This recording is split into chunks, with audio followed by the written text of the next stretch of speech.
Cyber fraud की सबसे खतरनाक साजिश, नागरिक चीनी व्हाट्सएप नंबर इंडिया के ठगी कंबोडिया से, चौंका देगा ग्रेटर नोएडा पुलिस का ये खुलासा।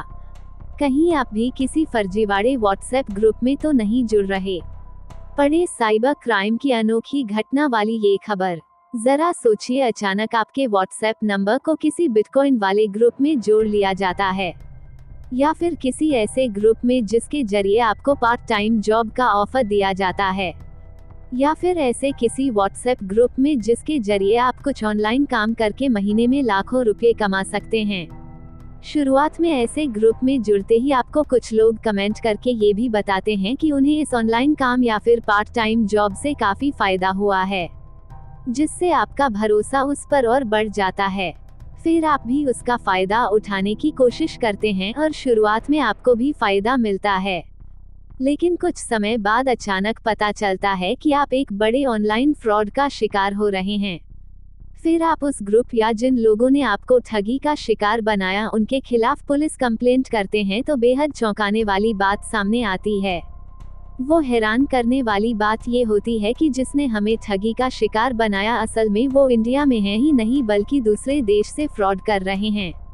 ऐसे ही एक शातिर गैंग का उत्तर प्रदेश की ग्रेटर नोएडा बिसरख थाने की पुलिस ने खुलासा किया है। इस गैंग में एक चीनी नागरिक शामिल है। उसके साथ एक नेपाली और एक भारतीय भी गिरफ्तार हुआ है। भले ही ये लोग भारत में गिरफ्तार हुए हैं, लेकिन इनके ठगी का बेस कैंप कंबोडिया में था। इनके गैंग के मुख्य साजिशकर्ता कंबोडिया में बैठकर भारत के लोगों से व्हाट्सएप पर संपर्क करते और फिर लाखों करोड़ों की ठगी को अंजाम देने की तैयारी में जुटे थे। लेकिन उससे पहले ही बिसरख थाने की पुलिस ने इनके ठगी के सपनों को पूरा होने से पहले ही चकनाचूर कर दिया। पुलिस के मुताबिक गिरफ्तार आरोपियों में चीनी नागरिक सु युमिंग है। ये बिना वीजा के ही नेपाल के रास्ते भारत में अवैध तरीके से दाखिल हुआ था। इसका दूसरा सहयोगी नेपाल से आया अनिल थापा है, जबकि तीसरा आरोपी भारतीय विनोद उर्फ अगस्त्या भाटी है। ये ग्रेटर नोएडा के दादरी का रहने वाला है। सबसे पहले तो ये गैंग हमारी ई-कॉमर्स कंपनियों से लेकर तमाम कंपनियों से पर्सनल डेटा खरीदकर पर्सनल डिटेल चुरा लेते थे, जैसे हम लोगों के नाम, फोन नंबर, हमारा पेशा और हमारा इंटरेस्ट, यानी हमें शॉपिंग में क्या पसंद है, क्या हम शेयर मार्केट से जुड़े हैं, या फिर किस तरह का हमारा जॉब प्रोफाइल है। इस तरह इस गैंग को हमारी पर्सनल जानकारी और हमारे इंटरेस्ट के बारे में पूरी जानकारी मिल जाती थी। इसके अलावा हमारे खर्च करने के तरीके की भी जानकारी मिल जाती थी। अब इन्हें टारगेट करते हुए ये गैंग उन्हें अलग अलग उनके इंटरेस्ट को देखते हुए अलग अलग व्हाट्सएप ग्रुप से जोड़कर लालच देने की तैयारी करता था।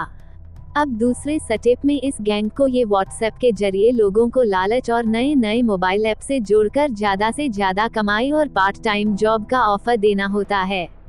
इसके लिए इस गैंग को भारतीय लोगों के नाम और नंबर से एक्टिवेट व्हाट्सएप चाहिए था।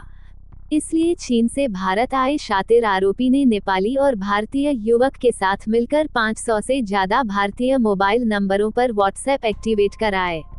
अब इन एक्टिवेट नंबर को सीधे कंबोडिया में बैठे ठगी के बेस कैंप के शातिरों तक पहुंचा दिया। अब मुख्य ठग भले ही कंबोडिया में बैठे थे, लेकिन वो भारतीय नंबरों से भारतीय लोगों को अपनी ठगी का शिकार बनाने की पूरी तैयारी कर चुके थे। आखिरी स्टेप में ये गैंग बिटकॉइन से लेकर तमाम gaming app, online shopping, part time job समेत कई व्हाट्सएप ग्रुप बनाए। इसके जरिए अलग अलग कंपनियों से चुराए गए लोगों के पर्सनल डेटा और इंटरेस्ट के जरिए उन लोगों को अलग अलग व्हाट्सएप ग्रुप में जोड़कर अपने ठगी के मॉडस ऑपरेंडी को पूरा करने की तैयारी में थे। ये ठग बेहद ही शातिर तरीके से जो 500 से ज़्यादा व्हाट्सएप नंबर एक्टिवेट कराए थे उन्हें ही पहले उस ग्रुप में मेंबर बनाकर खुद से ऐसे मैसेज कराते हैं जिससे आम भारतीयों को भरोसा हो जाए कि ये ग्रुप हमारे लिए काफ़ी फायदेमंद है, जिससे वो झांसे में आकर अपनी मेहनत की कमाई लुटाने को तैयार हो जाए। इस तरह इन 3 स्टेप के जरिए ये गैंग लाखों करोड़ों रुपए ठगने की तैयारी में था। लेकिन उससे पहले इनके इंडिया में फर्जी तरीके से सैकड़ों सिम कार्ड एक्टिवेट कराने से लेकर चीनी नागरिक के पूरे शातिर जाल का पता लग गया, जिसके बाद पुलिस ने उन्हें गिरफ्तार कर लिया।